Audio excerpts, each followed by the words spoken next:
আপনারা তো পমফ্রেট মাছের নানান ধরনের রেসিপি খেয়েছেন। ফুটন্ত গরম জলে পমফ্রেট মাছ দিয়ে এই রেসিপিটা যদি বানিয়ে খান না, আগের রেসিপি সব ফেল।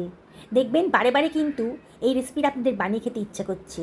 ঘরে থাকা সমস্ত উপকরণ দিয়ে অল্প খরচেই রেস্টুরেন্ট স্টাইলের রেসিপিটা আপনি বাড়িতেই বানিয়ে ফেলতে পারবেন। আজকে পমফ্রেট মাছের একটা রেসিপি বানাবো। মাছগুলো আগে থেকে ভালো করে ধুয়ে পরিষ্কার করে নিয়েছি, আর মাছের লেজের দিকে পাখনার থেকে আর সাইডের পাখনা থেকে খানিকটা কেটে বাদ দিয়ে দিচ্ছি। এগুলো খেতে ভালো লাগবে না, এগুলো আমি কেটে বাদ দিয়ে দিচ্ছি। এইভাবে সমস্ত মাছগুলো থেকেই পাখনাগুলো কেটে বাদ দিয়ে দিলাম। তারপরে মাছগুলোর গায়ে একটু কাট লাগিয়ে দিচ্ছি। এইভাবে যদি কেটে রাখেন তাহলে কিন্তু মাছগুলো খুবই টেস্টি হবে রান্নার পরে। আমি মাছের দুটো পোর্শনেই এইভাবে ছুরি দিয়ে কাট লাগিয়ে দিলাম।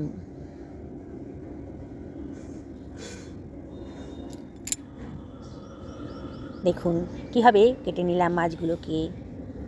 এইভাবে সমস্ত মাছগুলোকে আমি কাট লাগিয়ে দিচ্ছি। অসম্ভব টেস্টি রেসিপি, বানানোটা কিন্তু একেবারেই সোজা, একেবারে হোটেল রেস্টুরেন্টের মতো স্বাদ হবে। সরিয়ে রাখলাম। একটা কড়াইতে জল গরম বসিয়ে দিয়েছি। এর ভিতর দিয়ে দিলাম 1/2 টেবিল চামচ মতো লবণ আর একটা লেবুর অর্ধেক অংশের রস দিয়ে দিলাম। জলটা একটু গরম করে নিচ্ছি। জলটা যখন গরম হয়ে গেছে তখন আমি কেটে রাখা মাছগুলো এর ভেতরে দিয়ে দিচ্ছি। এইভাবে রান্না করবেন, তাহলে মাছের গায়ে যে একটা আষ্টে গন্ধ আছে সেটা কিন্তু একেবারেই থাকবে না। মিনিট খানেক মাছটাকে একটু গরম জলের মধ্যে রেখে দেবো, উষ্ণ গরম জলে। তারপরে এটাকে আমি সরিয়ে নিচ্ছি। দেখুন বন্ধুরা, জলের রঙটাকে এরকম সাদাটি মতন হয়ে গেছে। গ্যাসের ফ্লেম কিন্তু আমি অফ করে দিয়েছি। এবার মাছগুলোকে তুলে অন্য একটা পাত্রের ভেতর রেখে দেব। পরিবারে অনেকেই কিন্তু মাছ খেতে পছন্দ করেন না আষ্টে গন্ধের জন্যে। এইভাবে যদি রান্না করে দেন তাহলে কিন্তু দেখবেন তারা মাছের ভক্ত হয়ে গেছে। মাছগুলোকে আমি সরিয়ে রাখছি। আমি দুখানা মাঝারি সাইজের পেঁয়াজকে ছোটো ছোটো করে কেটে চপার বক্সের মধ্যে দিয়ে দিলাম। এগুলো আমি ছোটো ছোটো করে চপ করে নিচ্ছি। ইচ্ছে করলে আপনারা ছুরি দিয়েও এটা কেটে নিতে পারেন। এইভাবে কাটলে পরে একটু তাড়াতাড়ি হবে।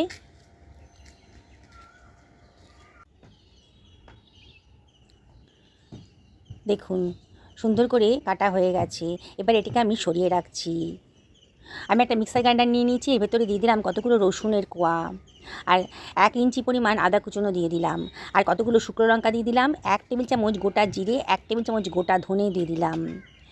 এবার এর ভেতর দিয়ে দিচ্ছি 1/2 টেবিল চামচ গোলমরিচের দানা, 1/4 টেবিল চামচ হলুদের গুঁড়োও দিয়ে দিলাম। এবারে এর ভেতর দিয়ে দিচ্ছি 1 টেবিল চামচ মতন লবণ। এবার এটাকে গ্রাইন্ড করে নেব। লবণ দিয়ে গ্রাইন্ড করবেন, তাহলে সুন্দরভাবে গ্রাইন্ডটা হয়ে যাবে। দেখুন সুন্দরভাবে গ্রাইন্ডটা হয়ে গেছে। এইবার এই গ্রাইন্ড করা মশলা থেকে প্রায় 2 টেবিল চামচ মশলা নিয়ে আমি মাছের মধ্যে দিয়ে দিলাম। মাছের সাথে মশলাগুলোকে খুব ভালো করে গ্রাইন্ড করে নেব। এর ভেতরে দিয়ে দিচ্ছি 1 টেবিল চামচ সর্ষের তেল। সর্ষের তেল দিয়ে আর এর ভেতরে দিয়ে দিচ্ছি 1/2 টেবিল চামচ মতন লেবুর রস।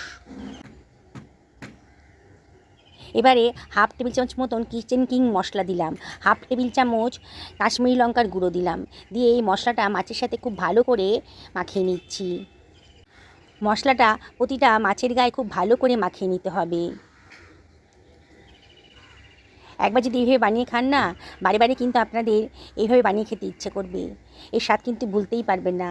1 টেবিল চামচ মতো কর্নফ্লাওয়ারও দিয়ে দিলাম, তাহলে মশলাটা মাছের গায়ে খুব ভালো করে বসে যাবে। দেখুন কত সুন্দরভাবে ম্যারিনেট হয়ে গেছে। যেসব বন্ধুরা রেসিপিটা দেখছেন অথচ এখনও আমাকে সাবস্ক্রাইব করেননি, তাদেরকে আমি রিকোয়েস্ট করবো আমার চ্যানেলটা সাবস্ক্রাইব করার জন্যে। পাশে থাকা বেল আইকনটা অবশ্যই ক্লিক করে দেবেন, তাহলে আমার রান্নার নোটিফিকেশানটা আপনারা জলদি পেয়ে যাবেন।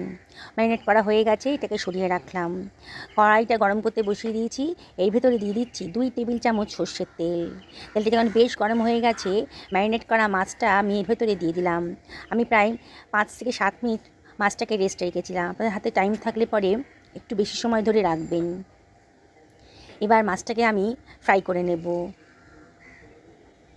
যেসব বন্ধুরা ফেসবুক থেকে রেসিপিটা দেখছেন তাদেরকে আমি রিকোয়েস্ট করব আমার পেজটা ফলো করার জন্যে।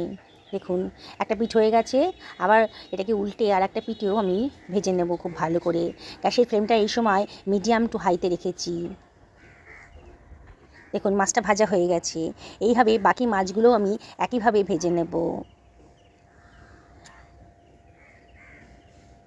বন্ধুরা, রেসিপিটা যদি ভালো লাগে তবে লাইক করবেন, শেয়ার করবেন আর অবশ্যই কমেন্ট করে জানাবেন। আপনাদের সাপোর্টের জন্যই কিন্তু এত দূর আসতে পেরেছি। আপনাদেরকে অনেক অনেক ধন্যবাদ। আমি একইভাবে সমস্ত মাছগুলোকে খুব ভালো করে ভেজে নিচ্ছি। গ্যাসের ফ্লেমটা মিডিয়াম টু হাইতে রেখে এপিট ওপিট করে খুব সুন্দর করে মাছগুলো ভাজা হয়ে গেছে।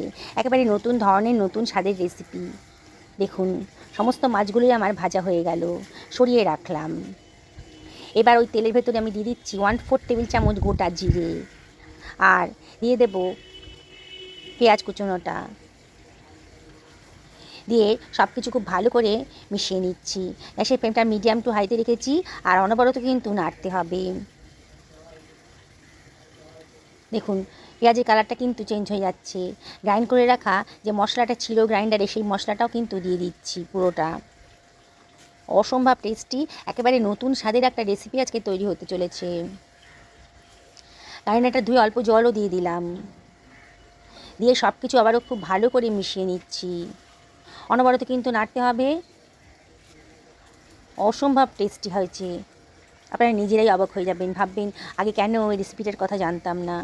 দেখুন আস্তে আস্তে কিন্তু মশলার কালারটাও চেঞ্জ হয়ে যাচ্ছে। এবার এর ভেতর দিয়ে দিচ্ছি একটা টমেটো কুচোনো, আর বাটি ধুয়ে অল্প জলও দিয়ে দিলাম, এই 1 টেবিল চামচ মতন, যাতে মশলাটা পুড়ে না যায়। মশলা যত ভালো করে কষাবেন ততই কিন্তু রান্নার টেস্টটা ভালো আসবে। তাই মশলাটা অল্প অল্প জল দিয়ে ভালো করে কষিয়ে নেবেন। দেখুন আস্তে আস্তে কিন্তু মশলার গা থেকে তেল বেরোতে শুরু করে দিয়েছে। খুব ভালো করে মশলাটা কষিয়ে নেব। এবার এর ভেতর দিয়ে দিচ্ছি 1/2 টেবিল চামচ মতো লবণ। টেস্ট করে দেখলাম লবণটা একটু কম লাগছিল, সেজন্য লবণ দিলাম। কতগুলো কারি পাতাও দিয়ে দিলাম, দারুণ সুন্দর একটা ফ্লেভার আসবে।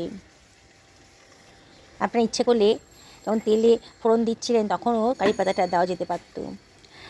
1 টেবিল চামচ মতো চিনিও দিয়ে দিলাম। চিনিটা অপশনাল, তবে দিলে পরে কিন্তু রান্নার টেস্টটা দারুণ আসবে। পছন্দ না হলে বাদ দিয়ে দেবেন। দেখুন মশলাটা কিন্তু খুব ভালো করে কষানো হয়ে গেছে। দেখুন মশলার গা থেকে তেলও বেরোতে শুরু করেছে। এইবার এই গ্যাসের ফ্লেমটা অফ করে মশলাটা আমি একটা প্লেটের উপর ছড়িয়ে দিচ্ছি। একেবারে নতুন ধরনের রেসিপি, বললাম তো, একবার যদি কাউকে খাওয়ান না বারে বারে সে জিজ্ঞেস করবে যে কীভাবে বানালেন।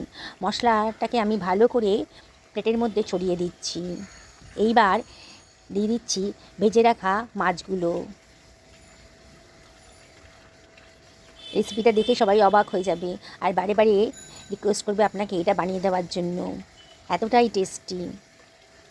এবার মশলার গায়ে ওপরের দিকটায় আমি খানিকটা মশলা, ভাজা মশলা দিয়ে দিচ্ছি। যে গ্রেভিটা করেছিলাম সেই গ্রেভি থেকে খানিকটা দিয়ে দিচ্ছি। এত টেস্টি না, বললাম তো, একবার খেলে স্বাদ কিন্তু আপনারা ভুলতে পারবেন না। বারে বারে মনে হবে পমফ্রেট মাছ নিয়ে এলে এইভাবে বানিয়ে খাই। শুধু পমফ্রেট মাছ কেন, আপনারা যে কোনো বড় মাছ দিয়ে কিন্তু এই রেসিপিটা বানিয়ে ফেলতে পারেন। লুচি, রুটি, পরোটা, ভাত, পোলাও, ফ্রাইড রাইসের সাথেও কিন্তু দারুণ টেস্টি হবে এই রেসিপিটা। দেখুন মাছের গায়ে মশলাটাকে ভালো করে একটু মাখিয়ে দিচ্ছি। রোজ একঘেয়ে মাছ খেতে খেতে তো বোর হয়ে গেছেন, তাহলে এইভাবে একদিন এইভাবে মাছের রেসিপিটা বানিয়ে ফেলুন। দেখবেন যারা মাছ পছন্দ করে না তারাও কিন্তু এটা খেতে চাইবে আপনার কাছে। ওপরতে খানিকটা ধনেপাতা কুচি ছড়িয়ে দিলাম, দারুণ সুন্দর দেখতে লাগছে। দেখেই কিন্তু লোভ লেগে যাচ্ছে, কতটা সুন্দর দেখতে লাগছে দেখুন।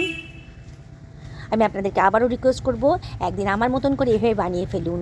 পরিবারের সকলকে খাওয়ান, নিজেও খান। সুস্থ থাকুন, ভালো থাকুন, নমস্কার নেবেন।